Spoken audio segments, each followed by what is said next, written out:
Sungai Gangga. Siapa yang tidak kenal dengan Sungai Gangga?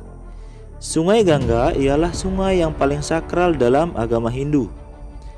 Sungai ini disebut sebagai penjelmaan dari Dewi Gangga, yang merupakan dewi pemberi kesuburan dan pembersih dosa dengan air yang dikucurkan dari gucinya.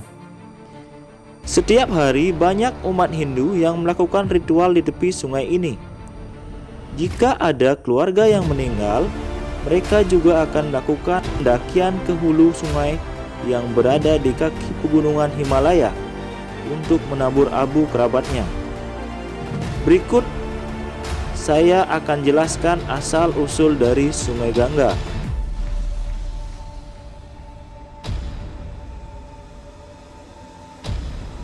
Gangga atau Ganges adalah nama seorang dewi dalam agama Hindu yang dipuja sebagai dewi kesuburan dan pembersih segala dosa.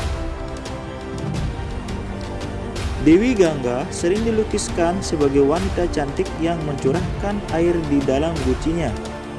Umat Hindu percaya bahwa jika mandi di Sungai Gangga pada saat yang tepat akan memperoleh pengampunan dosa dan memudahkan seseorang untuk mendapatkan keselamatan. Banyak orang percaya bahwa hasil tersebut didapatkan dengan mandi di Sungai Gangga sewaktu-waktu. Orang yang melakukan perjalanan dari tempat yang jauh untuk mencelupkan abu dari jenazah anggota keluarga ke dalam Sungai Gangga. Pencelupan itu dipercaya sebagai jasa untuk mengantarkan abu tersebut menuju surga. Menurut sastra Hindu, Dewi Gangga merupakan ibu asuh Dewi Kartike, yang sebenarnya merupakan putra dari Siwa dan Dewi Parwati. Ia juga merupakan ibu Dewa Brata yang dikenal dengan Bhisma, yang merupakan salah satu tokoh yang paling dihormati dalam kisah Mahabharata. Menurut kepercayaan Hindu yang memberikan versi mengenai kelahiran Gangga. Menurut salah satu versi, air suci di Kamandalu Brahma menjelma sebagai seorang gadis yang bernama Gangga. Menurut legenda Waisnawa, Brahma dengan taksim mencuci kaki Wisnu dan mengumpulkan airnya dalam Kamandalu miliknya. Menurut versi yang ketiga, Gangga merupakan putra Raja Gunung Himawan dan istrinya Mena, maka ia merupakan adik dari Dewi Parwati. Setiap versi mengatakan bahwa ia lahir di surga di bawah asuhan Dewa Brahma. Seorang raja yang bernama Sagara dengan ajaib memiliki 60.000 putra. Pada suatu hari, Raja Sanggara melaksanakan upacara demi kemakmuran di kerajaannya. Salah satu bagian terpenting dalam upacara tersebut adalah kuda. Kuda tersebut kemudian dicuri oleh Dewa Indra karena cemburu. Kemudian Sagara mengutus seluruh putranya ke seluruh pelosok bumi demi mencari kuda tersebut.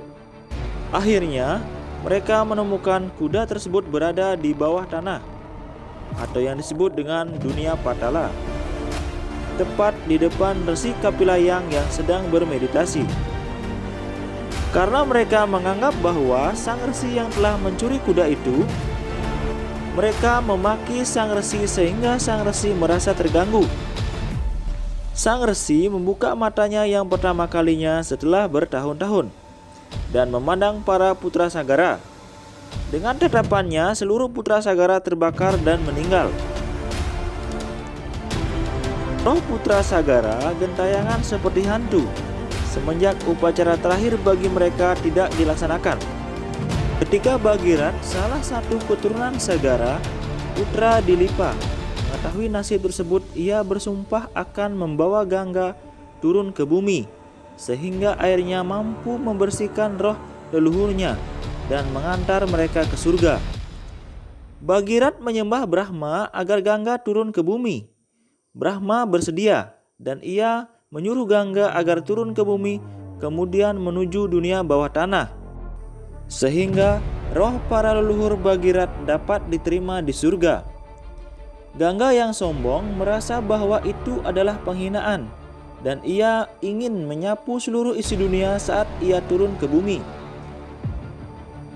Dengan siaga, Bhagirat menyembah Siwa agar mau mengatasi keangkuhan Gangga saat turun. Gangga dengan congkak turun ke rambut Siwa. Namun, dengan tenang Siwa berhasil menjebaknya dan membiarkannya keluar hanya lewat arus kecil.